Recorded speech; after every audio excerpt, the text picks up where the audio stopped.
This is tape number 3. I'm speaking with Esther Bines. You had just told me of arriving at your aunt and uncle's in Clermont-Ferrand and the wonderful food on the table. The wonderful food on the table consists, like I said, piece of herring, piece of tomato, I think, and a piece of bread. And I was eyeing that food with such envy. And my aunt looks at me and she says, "I am so sorry. You cannot stay here. Our lives are not that easy. There is no food. You must go on." And I couldn't believe what I was hearing, because this was a dear sister of my mother, whom we had visited before the war many, many times in Metz, where they lived. They had a very thriving business there. My uncle was in the contracting. He used to paint houses and stores or whatever. And I had 2 cousins, Lina and Rosa. And we were my mother, they loved one another, 2 sisters. And when she said to me, "You must go on," so I said, "Where?" I said, "What shall I do? I have no place." She says, "I know of a place in the mountains. It's about an hour and a half from Clermont-Ferrand. They're looking for a maid." So I said to her, "Tante Sarah," I said, "a maid?" I says, "You know, Mama never let me wash a dish. I was always studying." And she answered, "Well, your life will have to change. If you want to save yourself, you'll become a maid." What does one do? She contacted the people. An old couple lived in that building who had relatives that owned a farm in the mountains around Clermont-Ferrand, and it is the mountains. It's le Massif Central. And the same day, they took me with an old jalopy to this farm. Had you written to your parents? I had just written a card, arrived, or I didn't remember what my mother said exactly. "I'm there." So my mother knew that I was safe. First of all, I think you had the post office, printed cards, your name, everything all right, if you wanted to correspond between the 2 zones. No storytelling. So they knew that I arrived where I was. They bring me to this farm, Ellen.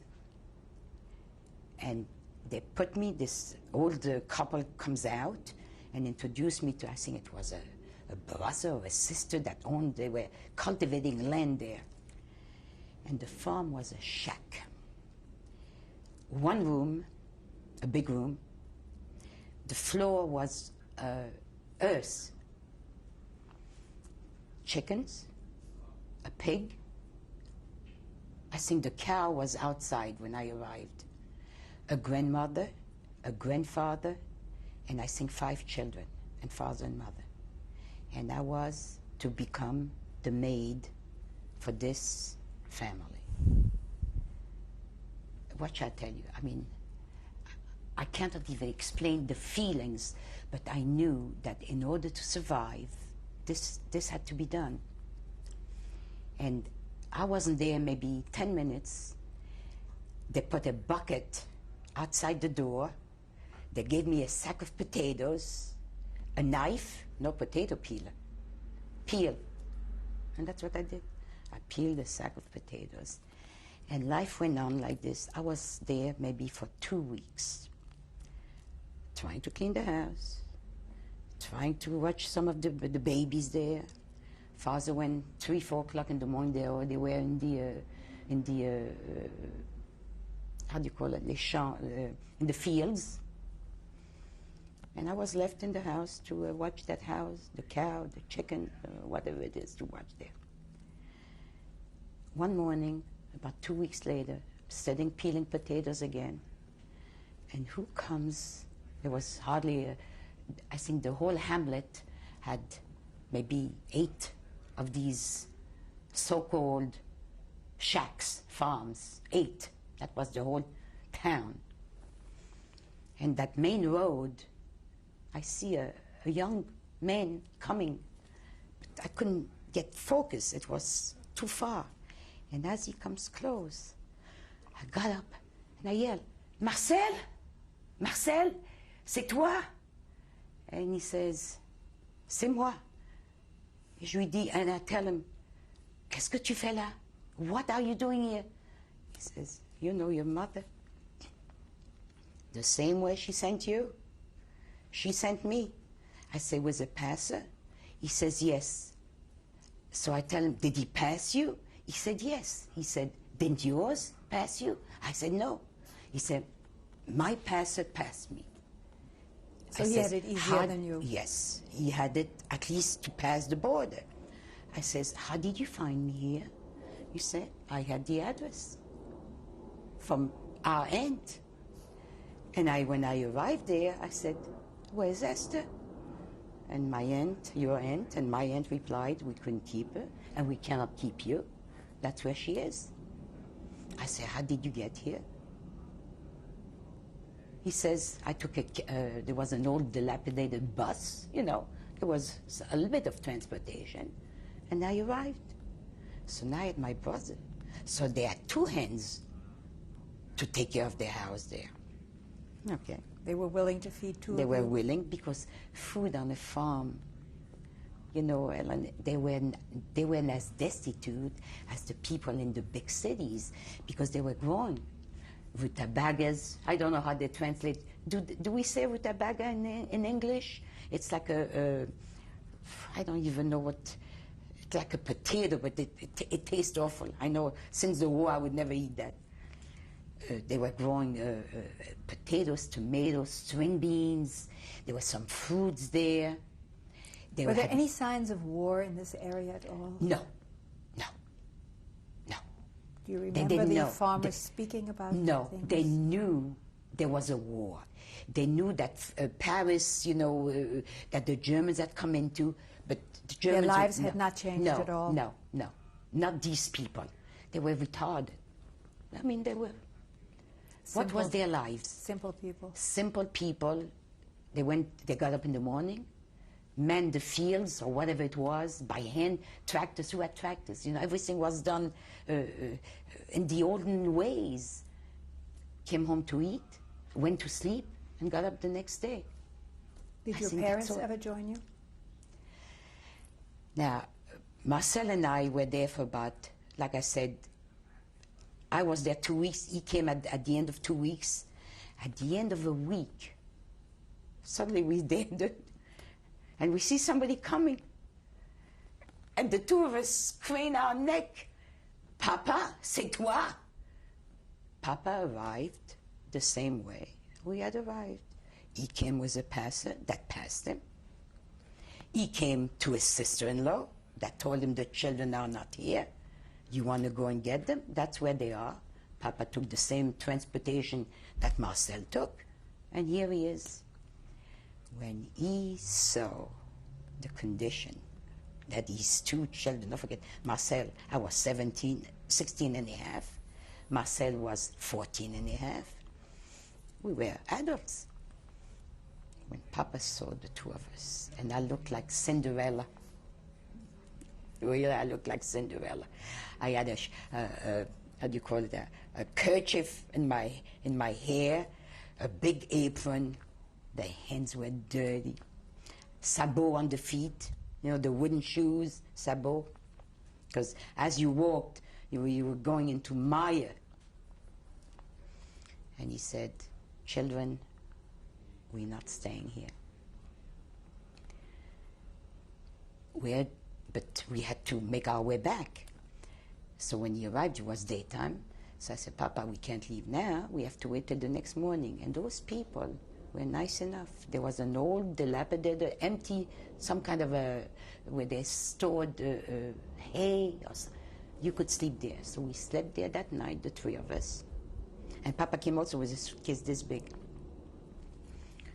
We slept there, and the next morning, we took that that bus, or was a truck? I don't even remember how that thing looked. You know, peasants went into the city too to do their shopping, whatever they needed.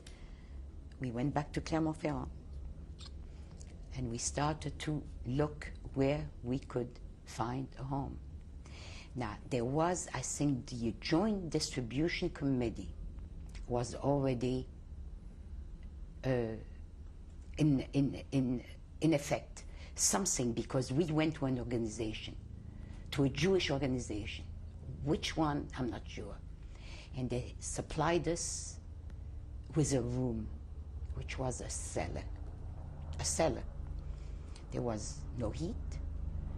It was, the building was an old building between some other building.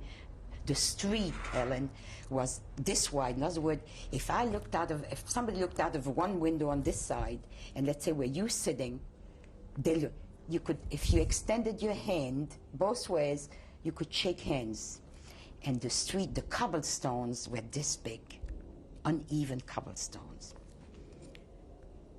So we are together, my dad, my brother and I, in that Did one he room. speak at all about what the plans were for your mother? So now we asked, what's with Mama? That's when he told us that Mama's expecting a child. So I says, Mama? I said, Dad, how? How? I said, in this fire? In a fire like this, how can you give birth? Have a baby? I don't think he answered much. I said, so where's Mama? Don't worry about your mother. She'll be here. Sure enough, it took maybe a week or two. This already was, let's see, July, must have been August, the end of August or the very beginning of September, I think. 1942. 1942. Mama arrived after, also she used somebody to cross her, but he also left her. And the Germans found her. But they saw like an old lady with a belly. In September, Roger was born in February. So help me count. September, she was 6 months. September, October, November, December, months. January. About 4.5 months. And she was big. They saw her there at the border. And they said, what do you want? What are you doing? She didn't answer. She was, like, you're crazy. You don't know. So they figured too young. They were two young guys, two young soldiers, Mama told us. They say, they turned around. And she made her way. She made her way to her sister. But the sister had the same story. But you see, when we came back from the mountains there, we went over to them and they said, we're back here. We couldn't stay there. If by chance Mama comes, tell her where we are. And she did. When Mama came, she found us. Now, when a mother comes around, life becomes beautiful.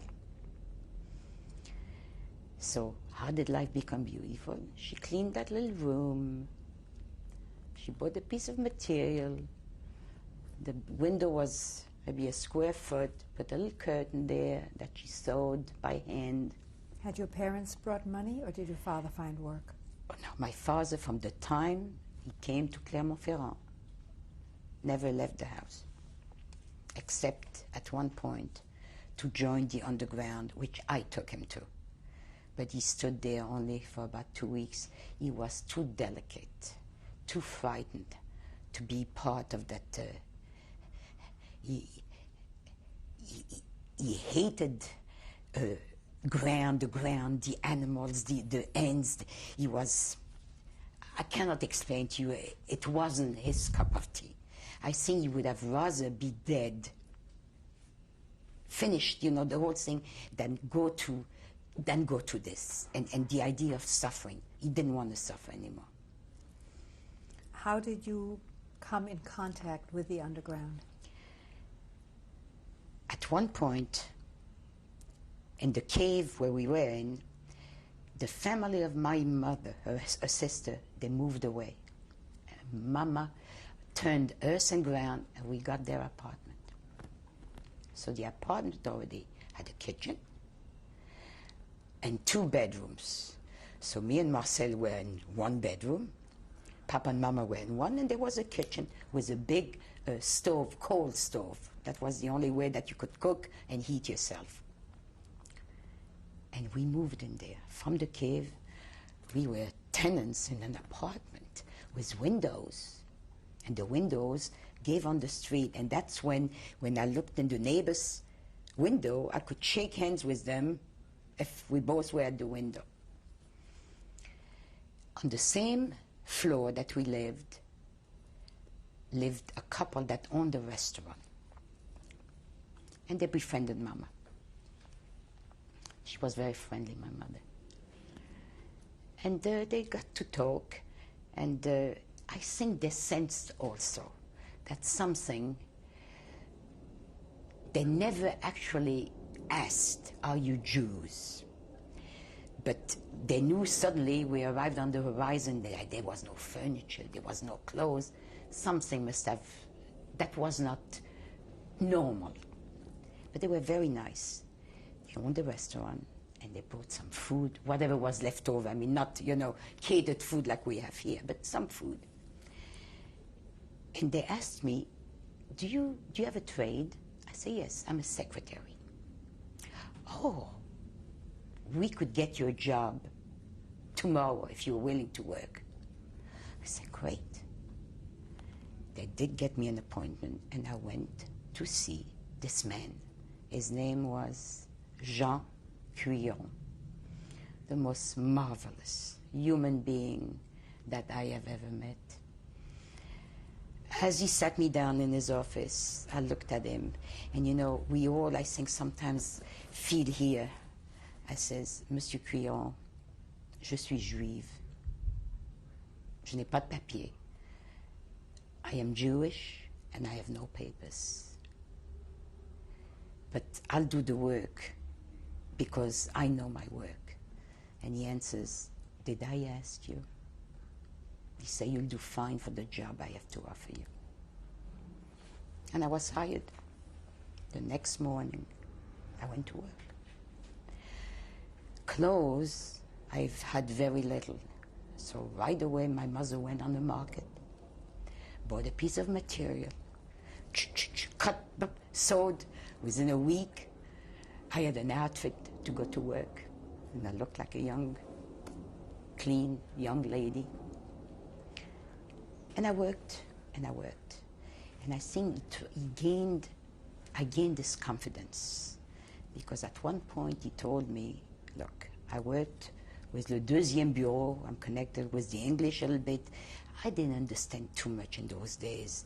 He said, and the company was, they manufactured paper bags, all sorts of paper bags for wrapping, and there was also a print shop.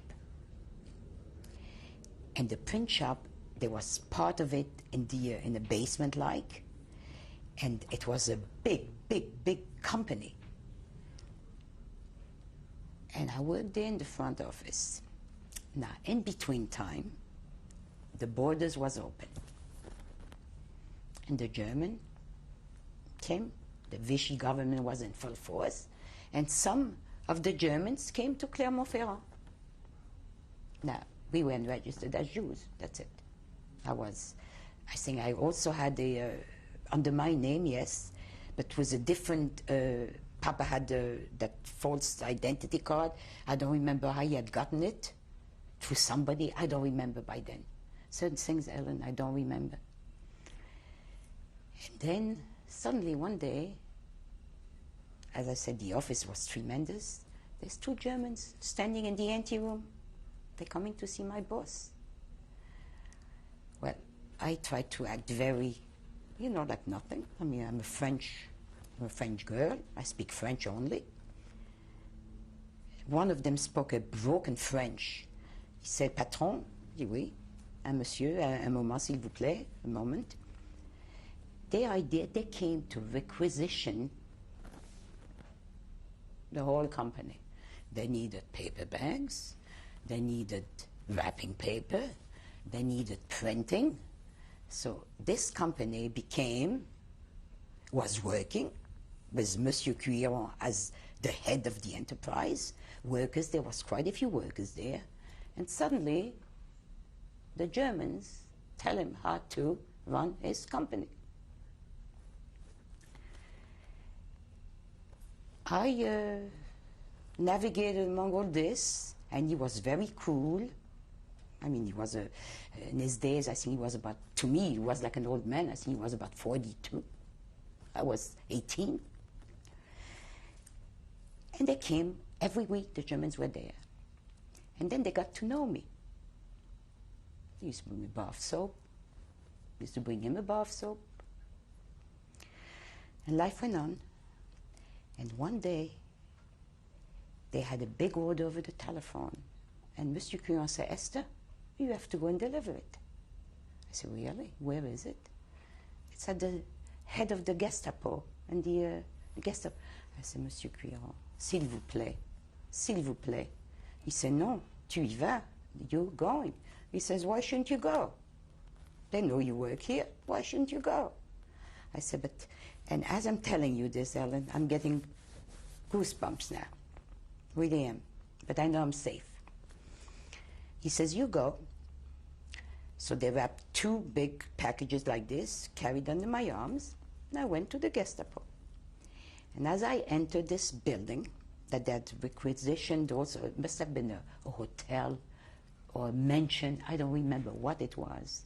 There were a few doors opened, and that's where I heard them question youngsters, people. I heard screams on this side, screams over there. I went, presented, you know, I had a note, this is what you have to bring. They signed the receipt, and I ran out from there, and so fast. And I realized that the same fire that was in Paris is coming here too. So when I came back I told my boss, I says, you know, they're torturing here too, the same way. He says, yes, we know. I said, what do you mean we know? He says, I'm part with the underground. And that was it. He says, do you want to join? I says, definitely. He says, but there is a catch. He says, God forbid something, you're putting the life of your parents and siblings in danger. Roger was born in February. I don't know how. I don't know how my mother went to a hospital. I don't know who took her. Marcel tells me, because I questioned him, he says, I think Mama walked by herself. I said, where was Papa? He says, you know, he wouldn't go out. She went to sisters, because Jews had you couldn't go to a hospital by then either. The Germans were there. Possibly a convent. It must have something. She gave birth. She came home with a baby, no diapers. She took a kitchen towel, Ellen, that was, cut it in 2. Half was his diaper. When he peed in it, she washed it, hung it on the stove, dried it for the next diaper. There was no milk. She tried to feed him breast. There was nothing. So the people with the restaurant helped us. They helped us. They had a mother. I remember the lady had a grandma. They called her grandma. And I think she helped Mama with that baby. You know, these peasants, you know, they have a ways about them. Everything, because probably they had a lot of children. They know how to take care. And I think they knew. She must have known we're Jewish. But some people were nice. I guess like any place else, like that German in Paris. Herr Bundwick must have sent something. And yet maybe he had a heart of gold, wasn't a Nazi, tried to look away and tried to make good whenever it was possible without being himself caught in between. What kind of work did you do for the underground? Now, we printed ration cards, false papers, whatever we could buy, you know, tracts, notices.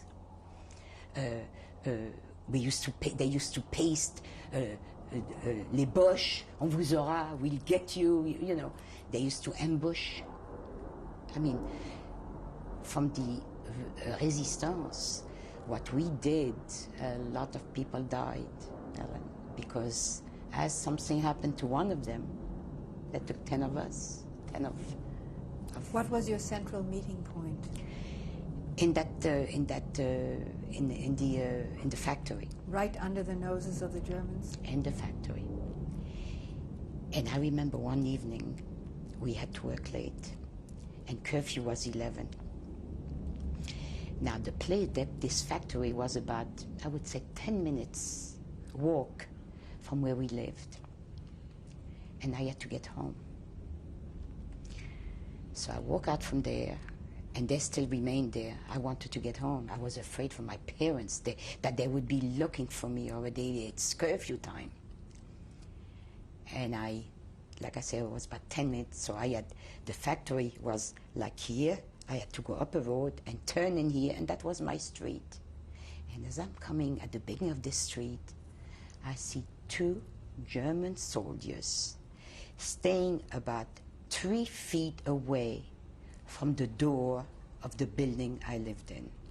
I was wearing wooden shoes, and the cobblestones are this big. And these 2 soldiers, Ellen, were drunk. They were leaning against a wall and grunting and making all kinds of noise.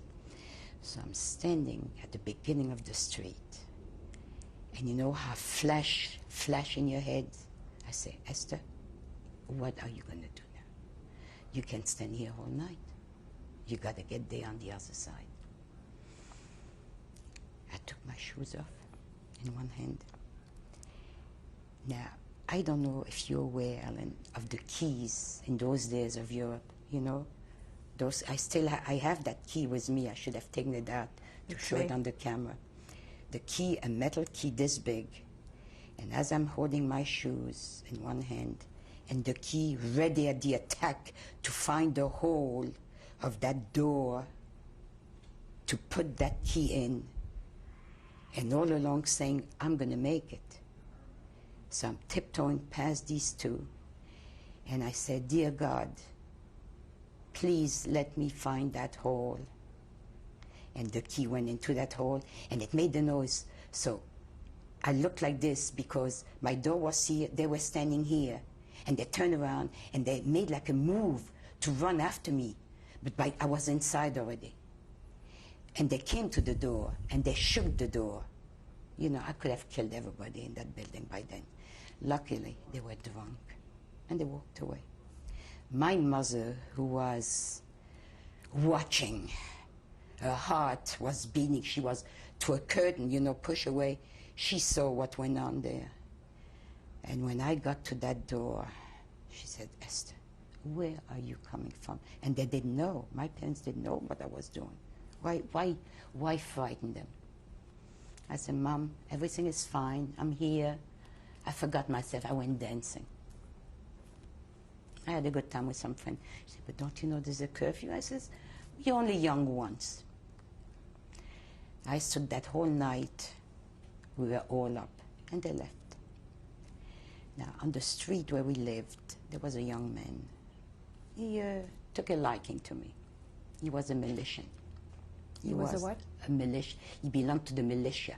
The French militia? Yeah. They worked for the Germans. They were the ones to pinpoint who could be a Jew, who would, you know, for rewards, they would put anybody in jail, even their mother and father, if they could benefit of some kind.